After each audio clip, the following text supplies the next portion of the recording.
everyone, this is Dr. Sayar from DENTABEST, your best online mentor for the preparation of INBD, ADAT and AFK exam. Today, I have taken a topic of restorative, that is clinical techniques of the direct composite and also the GIC restorative materials. First of all, let us see what is the indication of use of composite. Composite is used for class 1, 2, 3, 4, 5 and 6 restoration. It is used for foundations and core buildup, sealant and preventive resin restoration, for aesthetic enhancement procedure like for use of partial veneer, full veneer, tooth contour modification, diastema closures, temporary or provisional restoration, periodontal splitting, and even for luting of indirect aesthetic restorations. Contraindication: when you cannot do proper isolation, you shouldn't use composite. Occlusal concentration related to wear and fracture of the composite material. If all of the occlusion is on the restorative material, composite may not be the good choice for use, particularly in the patient with heavy occlusal function. Also, extension of the restoration of the root surface result in less than ideal marginal integrity. Advantage of composite, of course, it is very aesthetic. Conservative tooth preparation, you have to do less extension. You can use a minimum depth, which is not necessary here. Mechanical retention is not necessary because everything is bonding micromechanically here. It has low thermal conductivity, universal use. It is micromechanically bonding to the tooth structure and it can be repaired. But disadvantage: may have poor marginal and internal cavity adaptation, usually occurring on root surface as a result of polymerization shrinkage. Stresses or improper insertion of the composite. May also exhibit marginal deterioration over time in areas where no marginal enamel is available for bonding. It's more difficult and time consuming to place and more costly as compared to amalgam. More technique sensitive, especially for isolation, incremental placement technique, and proper adhesive technique. It can also exhibit greater occlusal wear in areas of high occlusal stress or when all of the tooth occlusal contact are on composite materials. So, clinical technique for PRR or preventive resin and conservative composite restoration. A preventive resin restoration or PRR is a type of ultra-conservative restoration when restoring minimally carious pit and fissure on a previously unrestored tooth. This design allows for restoration of carious lesion or defect with minimal removal of the tooth structure and often may be combined with the use of flowable composite or sealant to seal radiating non-carious fissures or pit that are at high risk for subsequent caries activity. So, clinically, first of all, there should be accurate diagnosis before restoring the occlusal surface of a posterior tooth which has suspicious pit or fissures. Conservative preparation using a small burr or diamond to determine the extent of suspected fault without extending onto non-compromised fissures. Suspicious fault is at shallow depth etched with 35 to 40% phosphoric acid, application of bonding agent and flowable composite. Then step 4, adjacent etched pit and fissure, if judged to be at the risk, can be sealed using a pit and fissure sealant or the same flowable composite. So, the suspicious area is found to be carious. The preparation depth is extended until all of the soft carious dentin is removed and restored with the composite. Initial clinical procedure, a complete for the clinical technique for class 1 direct composite restorations.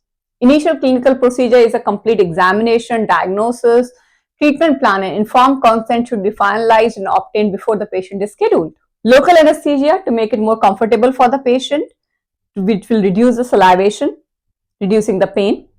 Preparation of the operative side, you have to clean the area using slurry or pumice to remove any plaque biofilm or any superficial stain. You can use prophy. Glycerin or fluoride act as a contaminant and must not be used as they will compromise the adhesive procedures. Shade selection, you do it before you do the tooth preparation because cavity preparation will lead to dehydration of the tooth and dehydrated tooth will look lighter as compared to original tooth color. Isolation of the operating side using rubber dam. Preoperative considerations. For example, occlusal contacts on the adjacent teeth should be evaluated.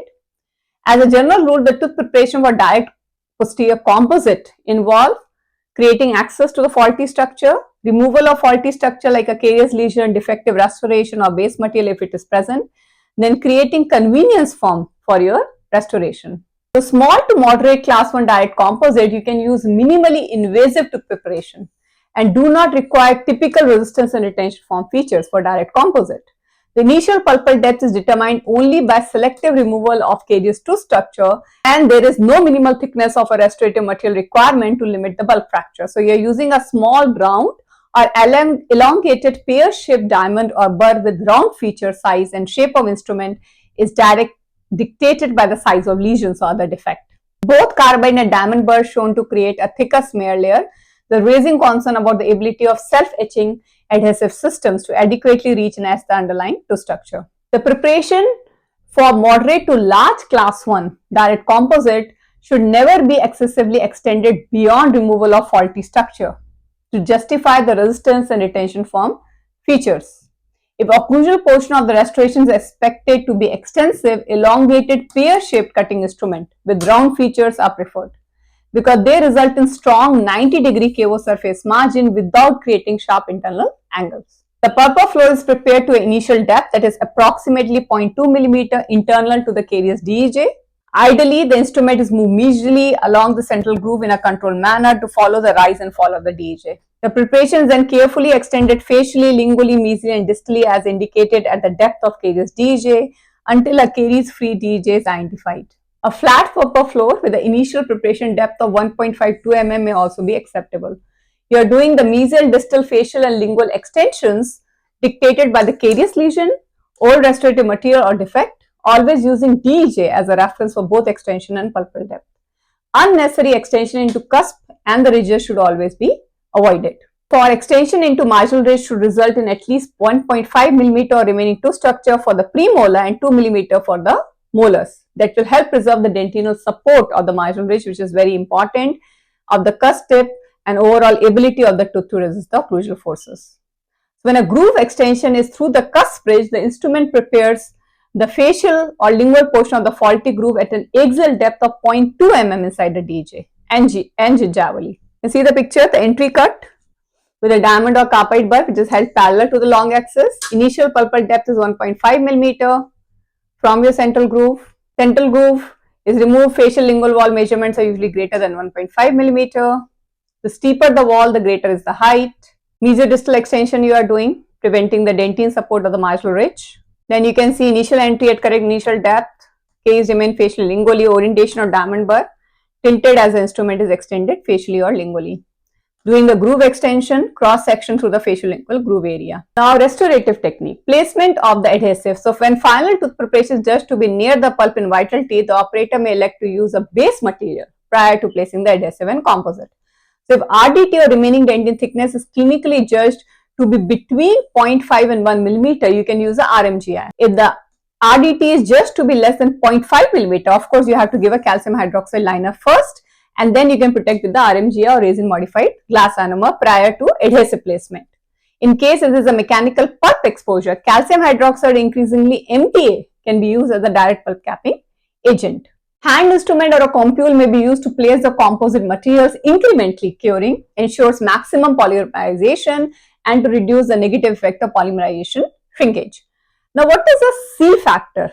Now, student, let us talk about the role of C-factor. C-factor is a very important concept. It's a ratio of bonded to unbonded surfaces. So, higher the C-factor for tooth preparation, higher the potential for composite to undergo polymerization shrinkage stress, as the composite shrinkage deformation is restricted by the bonded surfaces. So, interface most likely to be adversely affected by the high C-factor stresses is at the pulpal wall, as the anatomy of dentine in this area make establishment of a durable interface more difficult. Incremental insertion and light activation of the composite may reduce the negative C-factor effects for class 1 composite restorations. Use of RMGA liner or flowable composite liner were thought to reduce the effect of polymerization shrinkage stress because of their favorable elastic modulus. But those claims right now are not supported by clinical evidence. Then we have a sandwich technique. Material bonds to dentine without the need for a dental adhesive, right? So you're giving a GI under the composite. That's a. Now let us talk about sandwich technique. Sandwich technique, which has the GIC under the composite, it includes the advantage of RMGI material bonds to the dentine without the need for a dental adhesive. So RMGI material, because of its bond to dentine and potential for fluoride release, which is anti-cariogenic, may provide a better seal when used in cases where the preparation extends gingivally onto the root surface. The favorable elastic modulus of your RMGI may reduce the effect of polymerization shrinkage stresses, and the suggested advantages, although, are not as conclusive. A role of the layering technique. So why are you doing the incremental curing? The enamel layer of the restoration, that is the occlusal increment, should be placed using an anatomic layering technique. So operator places and shapes the composite before it is light activated so that the composite restores the occlusal anatomy of the tooth. The uncured composite can be shaped against the unprepared cusp incline as the visual guides, which will result in very natural anatomic contour. Furthermore, the layering technique prevents the potential damage to the enamel adjacent to the restoration margin because it minimizes the need to use the rotary instruments to remove excess composite. Once the composite is fully cured, and if additional contouring is needed, the restoration can be finished immediately after the last increment is cured. So you have different types of layer techniques. This is a two-layer technique. You can see this is the oblique layering technique, one layer, second layer, third layer, fourth layer. This is vertical layering technique, and this is a U-shaped layering technique. Bulk fill composite have also gained in finally doing the finishing and polishing of the composite. Occlusal surface is shaped with the round or oval carbide finishing burr or similarly shaped finishing diamond. Polishing is accomplished with appropriate polishing cups, points, or both after the occlusion is adjusted as necessary. Now, clinical technique for class 2 direct composite restorations. Firstly, you made an assessment of whether or not an enamel periphery will exist on the tooth preparation, especially at the gingival margin. Preparation is expected to extend onto the root surface. Potential problem with isolation of the operating area could be there. So, good technique and proper use of material may reduce this potential problem, but deep subgingival extension on the root surface may be contraindication for using the composite resin. We have to see the preoperative occlusal relationship. If there is any heavy occlusal contacts, that may require your consideration. Preoperative wedging in the gingival embrasure of the proximal surface to be restored should occur using biotine rings or both.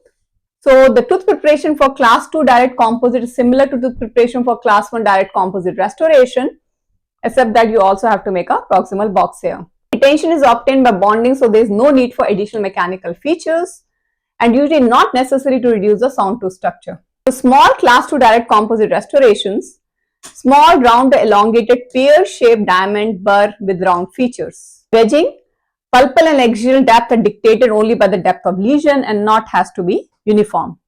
Proximal extensions of the lesion may require use of another instrument with straight sides to prepare the wall that are 90 degree or greater. Box only preparation. It is indicated only when the proximal surface is defective with no lesions on the occlusal surface. So in box only preparation, that's more of a controversial approach though. Small elongated pear-shaped or round instrument head parallel to the long axis of the tooth crown. The axial depth is dictated by the extent of caries lesion or the fault.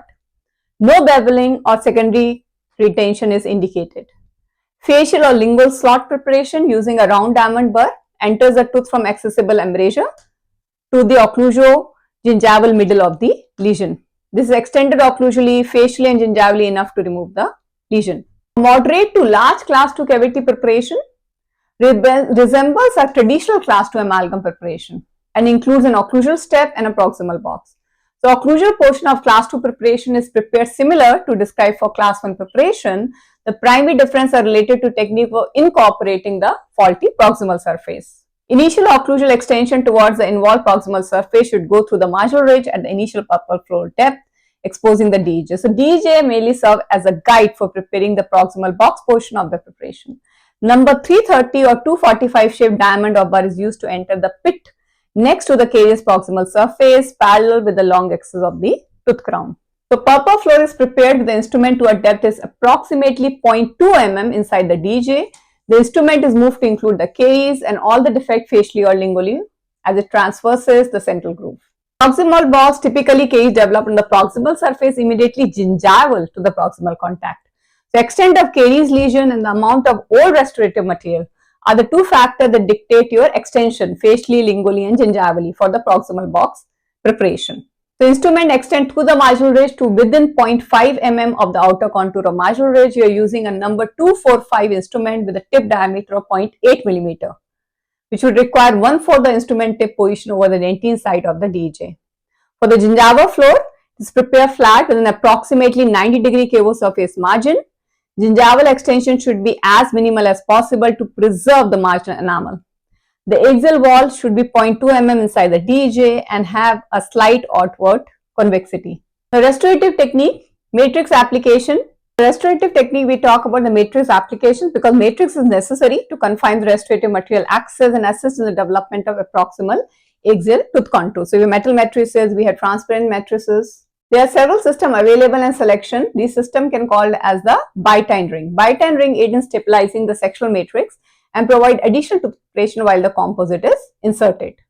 So use of bitined ring system for restoring wide facial-lingual proximal preparations requiring careful application, otherwise the bitined ring prongs may cause deformation of the matrix band. Role of wedges. A wedge is needed at the gingival margin to hold the matrix in position, provide slight separation of the tooth and prevent a gingival overhang of the composite material. So wedge must be used to separate the teeth sufficiently to compensate for thickness of matrix band. Then you are applying the adhesive insertion and light activation of the composite by using the oblique technique or anatomic layering technique. Then you are doing the finally finishing and the polishing of the composite or occlusal surface. You can do a 12 beaded carbide finishing burr, access from proximal surface, flame shaped 12 bladed carbide finishing diamond, overhang from gingival area using number 12 surgical blade mounted in the handle with light shaving strokes. Now